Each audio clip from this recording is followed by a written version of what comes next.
এত বড় মহাবিশ্ব, গ্রহ তারা এবং অসীম আকাশে ভরা।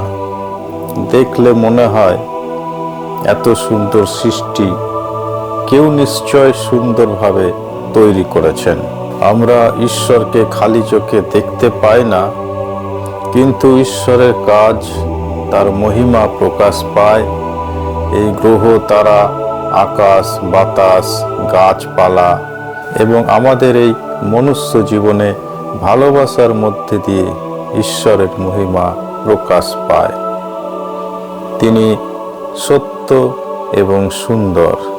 এই মহাবিশ্ব আমাদের মনে করিয়ে দেয় যে ঈশ্বর সর্বশক্তিমান, তিনি আমাদের খুব কাছেই আছেন এবং তিনি প্রত্যেকটি মানুষের অন্তরে বিরাজ করছেন।